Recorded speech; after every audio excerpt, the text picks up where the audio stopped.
Okay, my dear students, so we come to the third chapter in your book snapshots, and this is the third chapter over here by the name of Ranga's Marriage, okay, by Masti Venkateshwar Iyengar, that I have already given you the details in the introduction. So let us see what this chapter has to give us. So as I had put up that we have to figure out as to what is Ranga's marriage all about. So not wasting much time, let's quickly look into the books, and as you begin with me, ensure that you have a pencil in hand so that you can make your notes and underline important things as we go into this word by word detailed explanation. So here we have the narrator narrating to us this entire story about Ranga's marriage. So let us begin. When you see this title, some of you may ask, Ranga's marriage? Why not Ranganatha Vivah or Ranganatha Vijaya? So see, the narrator out here brings lot of humor, and he will try his level best to make this story really interesting and humorous. तो वो बोलता है कि some of you जब आप इस story का title देखेंगे, और टाइटल क्या है, रंगाज मैरिज, तो आप बोलेंगे कि रंगाज मैरिज ये कैसा टाइटल है, वाई नॉट रंगनाथा विवाह या रंगनाथा विजया, विजया मीन्स विक्ट्री. तो बोलता है ऐसा टाइटल क्यों नहीं. तो बोलता है कि well yes I know I could have use some other mouth filling one like. तो बोलता है हाँ मैं कोई और टाइटल यूज कर सकता था जो बड़ा भारी भरकम टाइप का होता, mouth filling as in literally big. For example Jagannath Vijaya, Vijaya is victory, और गिरिजा कल्याणा. Now Girija over here means female, and Kalyana means anything that is auspicious. Okay, but then this is not about Jagannatha's victory और गिरिजा's wedding. बोलता है मैं use तो कर सकता था ऐसा कोई टाइटल इस स्टोरी के लिए, बट ये जगन्नाथास की विक्ट्री का चैप्टर नहीं है या स्टोरी नहीं है, या ये गिरिजा की स्टोरी की कहानी नहीं है. तो ये किसके बारे में है? It is about our own Ranga's marriage. और देखो he uses the word own, कहता है अरे ये स्टोरी किसी और की स्टोरी नहीं है, ये जो स्टोरी है it is about our own. Our own मतलब हमारा. See the kind of connectivity he is telling us that he has with Ranga. Okay, so he says our own, हमारे अपने Ranga's marriage, and hence no fancy title. और कहता है क्योंकि ये हमारे अपने रंगा की शादी की कहानी है, इसलिए मैं कोई फैंसी वैंसी टाइटल यहाँ पे नहीं दूंगा. So here you see that the narrated has started the story with a very direct conversation or a very direct dialogue with you, or monologue rather, wherein he is telling you things about Ranga's wedding. And the moment he opens up, in the first few lines he says that कि ये हमारे रंगा की शादी की कहानी है, so it has to be the way I want to put it. So it is the narrator who is adding a lot of regional flavor through the language, and also he is ensuring that the story remains very very interesting at all times. Okay? Hosahali is our village. You must have heard of it. No. तो कहता है होसाअली जो है हमारा village है, आपने नाम तो सुना ही होगा. अब क्या हमने होसाअली का नाम सुना है? नहीं. तो बोलता है अच्छा नो, वॉट अ पिटी, ओ हो ये क्या बात हुई. But it is not your fault. But वो कहता है कि अच्छा अगर आपने होसाअली का नाम नहीं सुना तो कोई बात नहीं, इसमें आपकी कोई गलती नहीं है. और गलती क्यों नहीं है? Now he will give you a reason.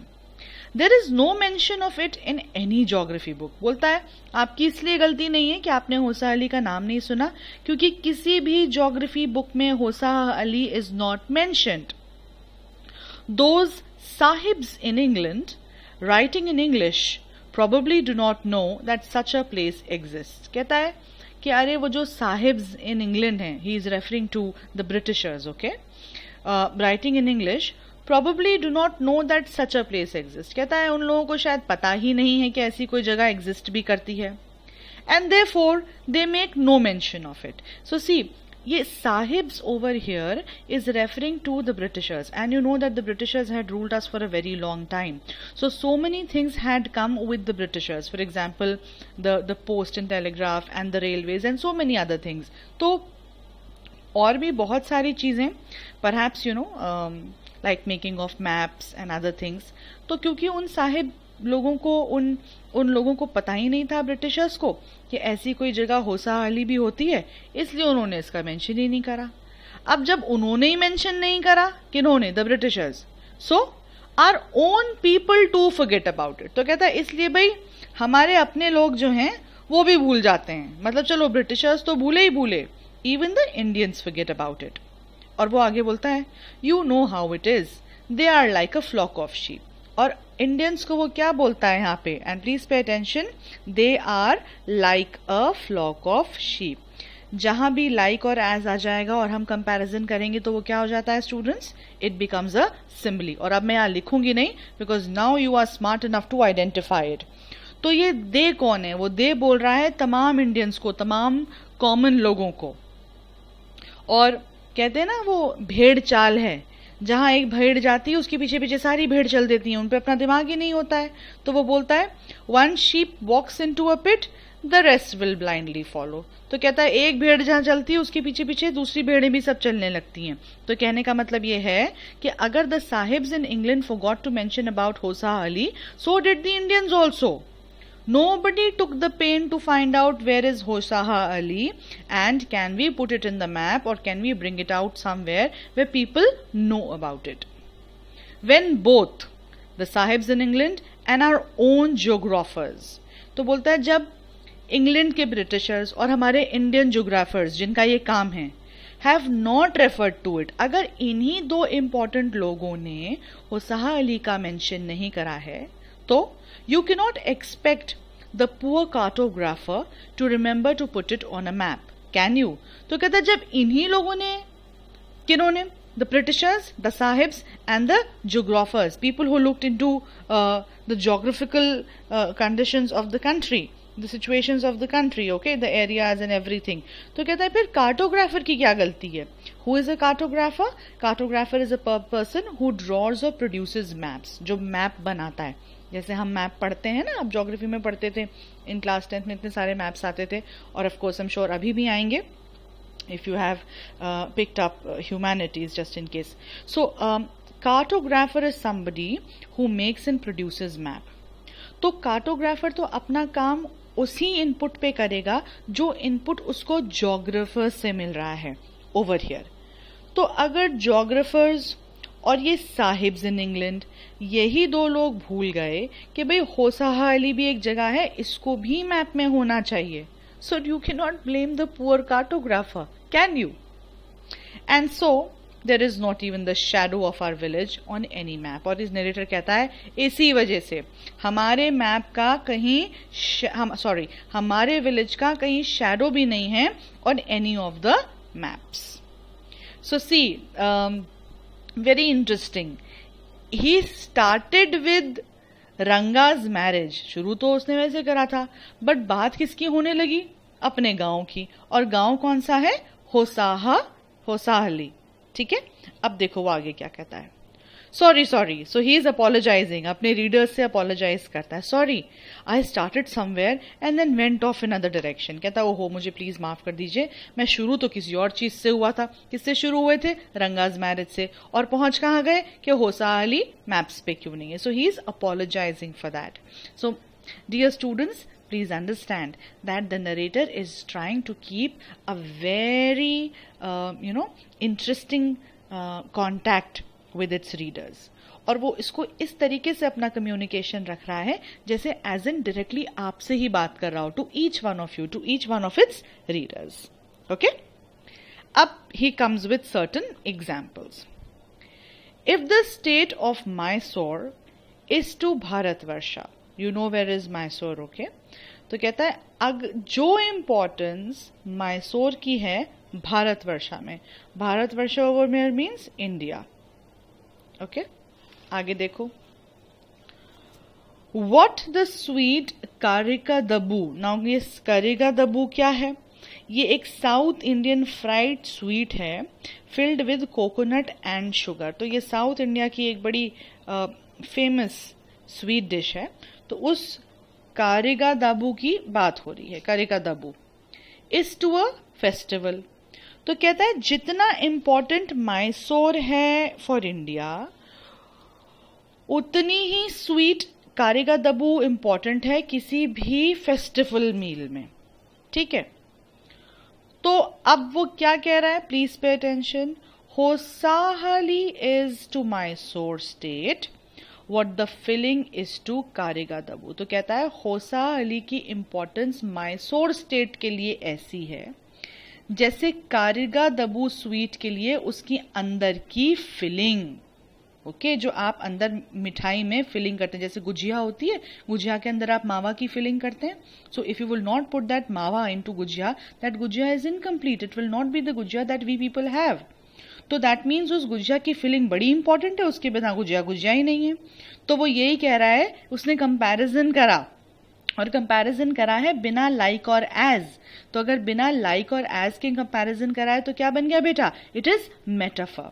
तो वो होसा अली की इंपॉर्टेंस बता रहा है कि होसा अली मैसूर स्टेट के लिए ऐसे इंपॉर्टेंट है जैसे कि एक फिलिंग होती है फॉर द स्वीट कारिगा दबू। तो एक फिलिंग के बिना कारिगा दबू इनकम्प्लीट है, जैसे मावे के बिना गुजिया। उसी तरीके से होसा Ali is incomplete, sorry, Mysore is incomplete without Hosa Ali. So these examples have been given by the narrator to you to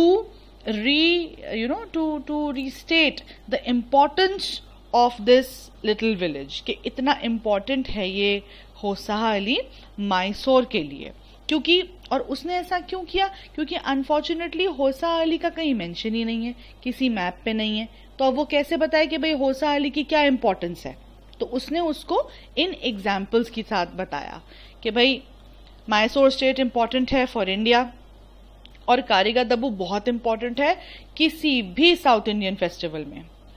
तो कारिगा दबू अगर इनकम्प्लीट है अपनी फिलिंग के बिना, उसी तरीके से मैसूर स्टेट इनकम्प्लीट है होसा अली गांव के बिना। This is what he is trying to से।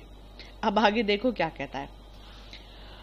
What I have said, yes, what I have said is absolutely true. Believe me. तो कहता है जो मैं आपको बता रहा हूँ वो बिल्कुल सच है, believe me. I will not object to your questioning it, but I will stick to my opinion. So see, he says कि नहीं, देखिए आप ऑब्जेक्ट कर सकते हैं, हो सकता है आपकी ओपिनियन कुछ और हो होसा अली के बारे में, बट वो बोलता है कि but I will stick to my opinion. So this is, see, the narrator over here is trying to say that you are free to put your questions. कि नहीं ऐसा नहीं हो सकता, मैं इतना important होसा अली कैसा हो गया मैसूर के लिए। But this is the narrator's story. It is his story. It is his choice what he makes important and what he refuses to accept as important. So he finally says that I will stick to my opinion. क्योंकि ये कारिगा दबू वाला पूरा opinion, पूरा comparison narrator का है, तो of course उसकी story है, वो जो चाहे लिख सकता है। आगे वो बोलता है, I am not the only one who speaks glowingly of Hosahalli. कहता ग्लोइंगली मतलब बहुत बढ़ा चढ़ाकर अपने शहर की, अपने गांव की तारीफ करना। तो कहता मैं अकेला नहीं हूँ जो होसा अली की इतनी तारीफ करता है। अब वो एग्जाम्पल्स देता है आगे और कौन कौन है। We have a doctor in our place, his name is Gunda Bhatta. तो कहता है एक डॉक्टर है हमारे यहाँ, उसका नेम इज गुंदा भाटा। He agrees with me. और कहता है वो डॉक्टर साहब जो हैं वो भी मेरे साथ एग्री करते हैं। किस चीज को लेकर, होसा अली को लेकर। He has been to quite a few places. कहता है he has travelled a lot, quite a few places. And then he says no no no no not England. कहता है इंग्लैंड नहीं गए वो अभी। If anyone asks him whether he has been there, he says no Ananya या no Anya. So Anya over here means it is given here a respectful term Kannada में, कर्नाटका में in the language Kannada, it is a respectful term for an elder. आप बड़े लोगों को वहाँ पे Kannada language में ऐसे अन्या बोलते हैं। तो अगर कोई डॉक्टर साहब से पूछता है कि डॉक्टर साहब आप इंग्लैंड नहीं गए, तो वो बोलते हैं कि no Anya, I have left that to you. कहता नहीं नहीं आप ही जाइए, मुझे नहीं जाना। And then the doctor gives an example using the word like. Please pay attention. Okay, और वो क्या कहता है? Running around like a flea pestered dog is not for me. Who is a flea pestered dog? You know a dog, right? So a dog who has fleas and ticks. अगर किसी dog को fleas और ticks हो जाएं तो वो एक जगह आराम से नहीं बैठता. क्यों? Because those fleas and ticks they keep biting him, they keep troubling. तो उसको बहुत itching होती है. तो उस itching की वजह से that dog cannot sit peacefully. So you can understand, it is just like you have lice in your head. तो the same way you have flea in a dog. तो like a flea pestered dog is not for me. तो कहता है I cannot run around. So for the doctor, this place Hosa Ali and his country India is more than enough for him. He does not want to travel like a flea pestered dog कि कभी यहाँ भाग रहे हैं कभी वहाँ भाग रहे हैं. That means the doctor is comfortably and happily settled in the place that he is. I have seen few places in my time though. As a matter of fact, he has seen many. और बोलता है भाई मैंने अपने time में कुछ जगहें देख ली हैं. डॉक्टर साहब ऐसा बोलते हैं, बट नरेटर कहता है कि नहीं ऐसा नहीं है. He has seen many places, he is just being modest. तो अब इस पैराग्राफ में क्या हुआ? इस पैराग्राफ में नरेटर ने ये बताया कि होसा अली के लिए सिर्फ मेरी ही ओपिनियन ऐसी नहीं है, एक डॉक्टर भी है और उन डॉक्टर साहब की भी ऐसी ही ओपिनियन है फॉर द इम्पोर्टेंस ऑफ होसा अली. अब आगे चलते हैं. We have some mango trees in our village. ये वी कौन है? Narrator. We have some mango trees in our village. Come visit us and I will give you a raw mango from one of them. अब देखो narrator कितना coolly, कितना interestingly तुम्हें invite कर रहा है. क्या हुआ? मेरे गाँव आओ आप लोग, है ना? Come visit us and I will give you a raw mango from one of them. कहता है मेरे यहाँ के मैंगोज, हमारे गाँव के मैंगोज इतने बढ़िया हैं तो आप आइए मेरे विलेज और मैं आपको उसमें से एक कच्चा आम दूंगा. Okay, raw mango. Do not eat it. अब एक वार्निंग आ गई कि उसको खाना नहीं है. Just take a bite. कहता सिर्फ एक छोटा सा बाइट लेना.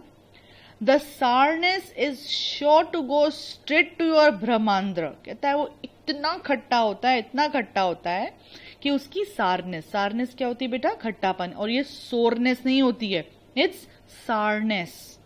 सार मीन्स खट्टा, सारनेस मतलब खट्टापन. तो वो बोलता है कि the sourness is sure to go straight to your ब्रह्मांड्रा. तो कहता है वो इतना खट्टा होता है, इतना खट्टा होता है कि इट सीम्स कि उसका खट्टापन सीधा जाके आपको आपके ब्रेन में हिट करता है. I once took one such fruit home and a chutney was made out of it. Narrator कहता है मैं एक बार ऐसा एक फ्रूट ले गया, रॉ मैंगो, और उसकी हमने चटनी बना ली घर पे. All of us ate it. सबने खाई, नरेटर और उसके फैमिली ने. The cough we suffered from after that. और कहता है और उसके बाद जो हम लोग को कफ हुआ है और खांसी हुई है. ठीक है? That means this fruit is really sour. It was when I went for the cough medicine that the doctor told me about the special quality of the fruit. तो तब जब वो डॉक्टर गुंदा भाटा के पास गया था मेडिसिन लेने के लिए अपने कफ की, तो डॉक्टर साहब ने हमारे नरेटर को बताया कि ये जो हमारे गांव के मैंगोज हैं ये उसकी स्पेशलिटी है. So they are not to be eaten, they are like so sour. Just as the mango is special, so is everything else around our village. So see children, here in these paragraphs you will see that the narrator is telling us about all the things which are very famous and of great importance in his village. तो एक तरीके से वो आपको अपने गांव के बारे में बता रहा है.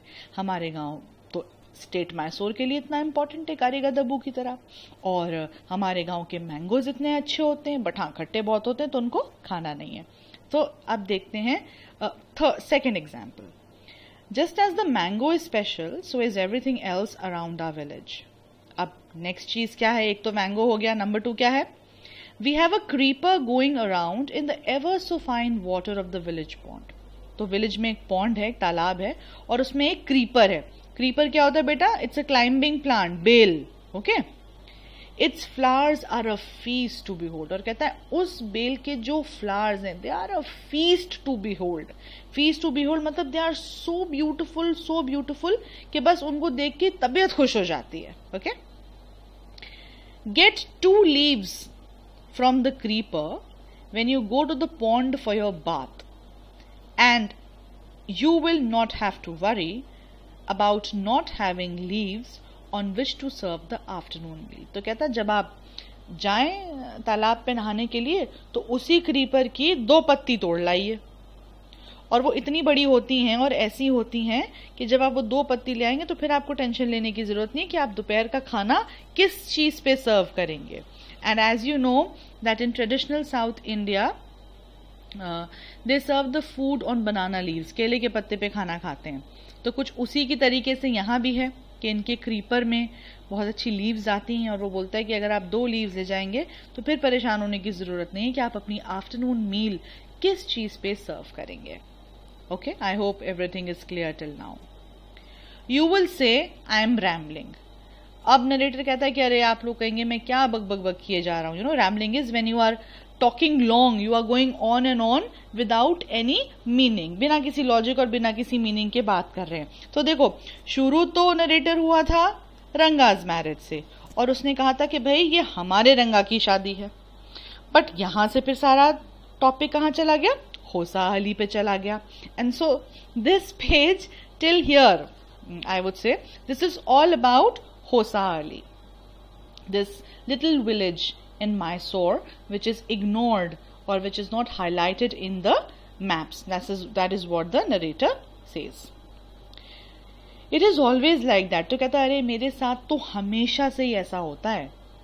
When the subject of our village comes up, कह रहा है अगर मेरे विलेज का टॉपिक आ जाए ना तो बस फिर तो मैं सब भूल जाता हूँ कि मैंने कहाँ से कौन सी बात शुरू करी थी, और फिर तो बस मैं क्या करता हूँ, मैं सिर्फ अपने विलेज की ही बात करता हूँ. लेकिन अब नेक्स्ट लाइन में वो क्या कहता है, देखो कम्स अप के बाद फुल स्टॉप है, बोलता है बट इनफ. कहता है बट बस अब नहीं मैं बताऊंगा आपको विलेज के बारे में. अब तो जो हमने टॉपिक शुरू करा था हम उस पर बात करेंगे. And what is the topic? The topic is Ranga's marriage. Okay, if any one of you would like to visit us drop me a line. और बहुत कैजुअली नरेटर कहता है कि if any one of you would like to visit us, if you would like to visit Hosahalli, drop me a line. कहता है send me a message. I will let you know where Hosa Ali is and what things are like here. तो कहता है I will let you know where Hosa Ali is और वहाँ पे चीज़ें कैसी हैं. And then he says the best way of getting to know a place is to visit it. Don't you agree? और कहता है और आपको नहीं लगता कि अगर किसी जगह को, उसके कल्चर को, उसके लोगों को जानना है तो उसका एक ही तरीका है क्या? That you should visit it. हम कितना भी किसी भी जगह के बारे में किसी से सुन लें, उसको YouTube पे देख लें, गूगल कर लें, बट उस जगह को विजिट करके उसको एक्सपीरियंस करना is something completely different all together. Fine dear students, so initial lines were about Ranga's marriage के फैंसी टाइटल क्यों नहीं दिया. देन ही स्टार्टेड अबाउट होसा Ali. So from here till this paragraph here, it's all about his village Hosa Ali. कैसा village है, वहाँ क्या क्या फेमस है, कौन कौन है, etc etc. Now let's see what he says further. What I am going to tell you is something that happened 10 years ago. अब नरेटर की स्टोरी शुरू हुई और वो कहता है मैं अब जो आपको बताऊंगा वो एक ऐसा इंसिडेंट है जो आज से 10 साल पहले हुआ. So now we are taking a flashback, हम पास्ट में चल रहे हैं. तो 10 साल पहले का होसा अली कैसा था, अब ये हमको समझना है. We did not have many people who knew English. So the writer is now going to lay a lot of emphasis on the importance of the language English. कहता है उस वक्त बहुत सारे ऐसे लोग नहीं थे जिनको इंग्लिश आती थी. Our village accountant was the first one who had enough courage to send his son to Bangalore to study. और कहता है हमारे विलेज के जो अकाउंटेंट थे वो पहला इंसान था गांव का जिसने इतनी हिम्मत दिखाई और अपने बेटे को हायर स्टडीज के लिए, फर्दर स्टडीज के लिए कहाँ भेजा? Bangalore. It is different now. So this happened 10 years ago. कि एक ही कोई इंसान गया था बैंगलोर, बट अब in the present state things are different. तो ये जो लाइन है it talks about the present times. I am writing P. There are many who know English. कहता है अब तो बहुत सारे लोगों को इंग्लिश आती है. During the holidays you come across them on every street. कहता है छुट्टियों के टाइम पे ऐसे इंग्लिश बोलने वाले लोग आपको हर गली के कोने में नजर आते हैं. क्यों? Because now the trend of sending your children to bigger cities has become very common. अब वो 10 साल पहले जैसे हाल नहीं रहे कि गांव में पढ़ रहे हैं तो बस गांव में ही पढ़ के गांव के ही होके रह गए. नहीं, अब अगर आप बेसिक्स गांव में पढ़ लिए हैं तो आप हायर स्टडीज के लिए, फर्दर स्टडीज के लिए आप शहर जाते हैं. और जब आप शहर जाते हैं तो definitely you become smart, you learn language English, you are expose to so many things and you are a changed individual. तो ये देम कौन है? Them refers to all those young people who had left Hossahalli village and gone to Bangalore or any other big city to study further, and they learned the language English. Those days we did not speak in English. अब फिर हम चले 10 साल पहले, उन दिनों की बात है. ओके, तो कहते हैं तब तो हम इंग्लिश नहीं बोलते थे बिल्कुल भी. Nor did we bring English words while talking. तो अगर नरेटर और उसके लोग इंग्लिश नहीं बोल रहे हैं तो वो क्या बोल रहे हैं? They are speaking the language Kannada. That was their native language, the regional language. तो कहता है तब 10 साल पहले ना तो हम इंग्लिश बोलते थे और ना ही इंग्लिश वर्ड्स लेके आते थे अपनी रीजनल लैंग्वेज में. ठीक है, फॉर एग्जाम्पल बेटा कैसे हुआ? हमने ये बोला कि भाई आई विल हैव, मुझे चपाती खानी है, या ठीक है, या फ्रूट्स ले आओ. Fruits is an English word. तो अगर हम बोल रहे हैं फ्रूट्स ले आओ, ओके, तो हमारी बेसिक लैंग्वेज तो हिंदी है, बट फ्रूट्स क्या है? It's an English word. हमने अगर हम बोलते हैं फल ले आओ तब हिंदी होता. तो पहले ऐसा नहीं था इन देयर विलेज. ना तो लोग इंग्लिश बोलते थे और ना ही इंग्लिश वर्ड्स का यूज करते थे. बट अगर हम इसको अपनी प्रेजेंट लाइफ में भी देखें बेटा, we use so many English words, we are so comfortable using them, right? तो it could be fruits, vegetables and so many. You can you are more aware of it. आप बता सकते हैं. Okay, for example dining table पे रख दो, तो dining table definitely is an English term. So table, chair, sofa, these are all English terms, but now it's common. We have mixed our mother tongue or our regional language with English words. But those days, that means 10 years back, this was not the condition in Hossahalli. Let's see further. In Kannada, तो language कौन सी थी basic हमारी? कन्नड़. कन्नड़ में English words का use बिल्कुल नहीं था. But अब कुछ ऐसा बताएगा नरेटर जो कि शायद एग्जाम्पल हो इस बात का. अब नरेटर कहता है what has happened is disgraceful. He is very annoyed. अब तो सब कुछ डिफरेंट है ना, अब तो हम अपनी रीजनल लैंग्वेज में इंग्लिश के वर्ड्स मिला रहे हैं और ऐसे ही होसाहाली में कन्नड़ लैंग्वेज में इंग्लिश वर्ड्स मिला रहे हैं. इस चीज से the narrator is very annoyed, he is unhappy.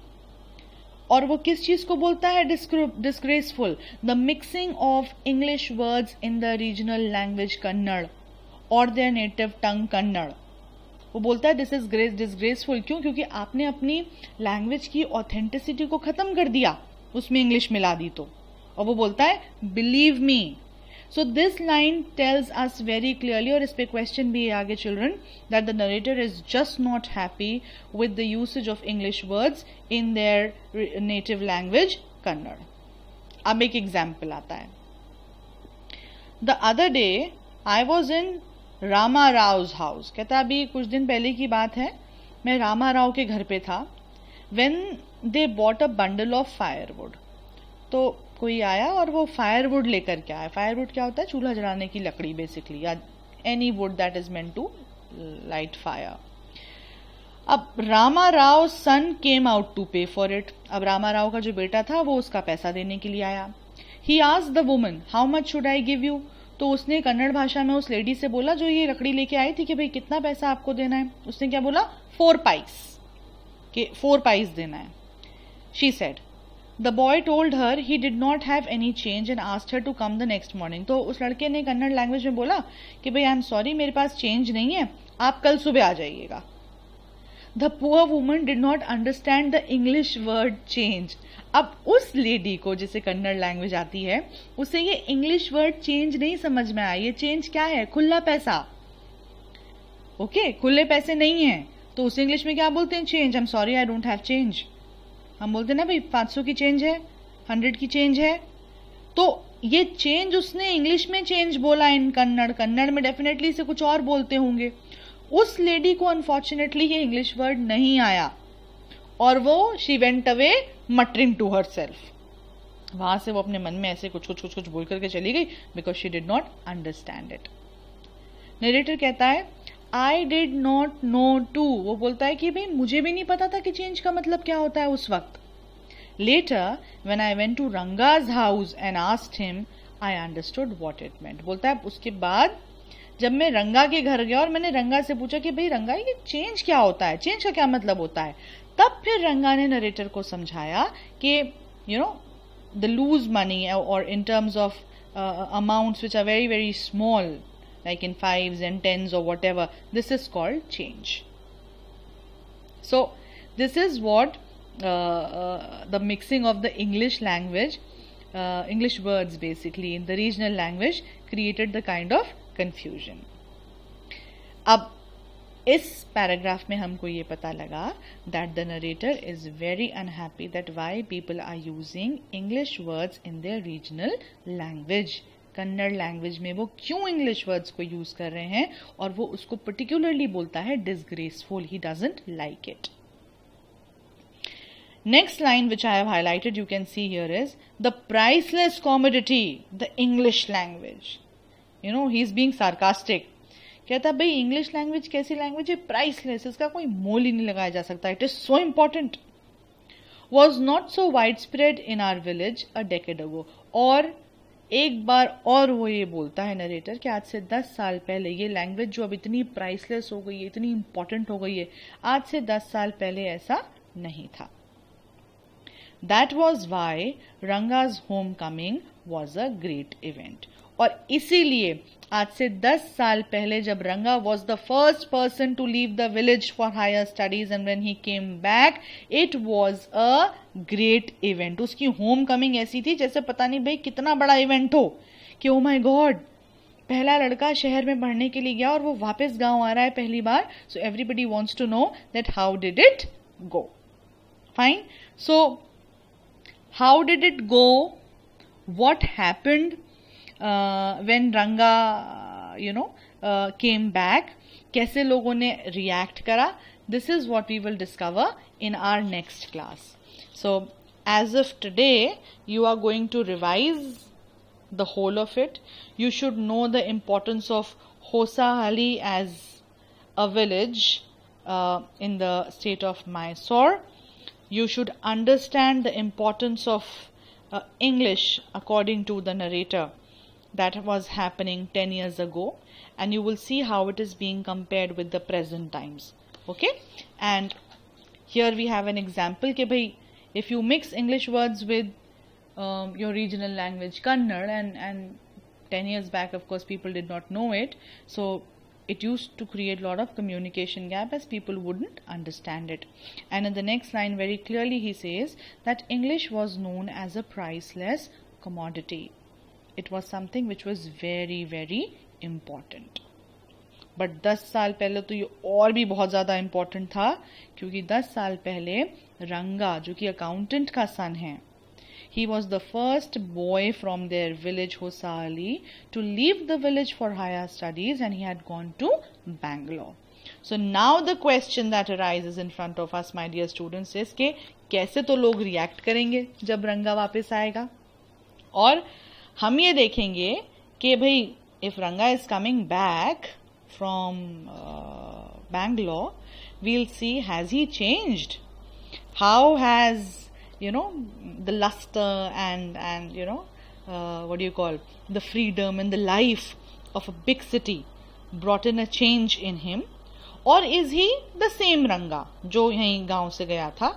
This is what we will discover in the next class. So in the meanwhile, please revise the chapter, keep completing your work, keep sending me your queries, and if there is any problem in any word, any phrase, anything, I'll be more than happy to help you. Make sure that your work stays complete and keep posting me your queries. Fine, dear children, have a nice day and take good care of yourself.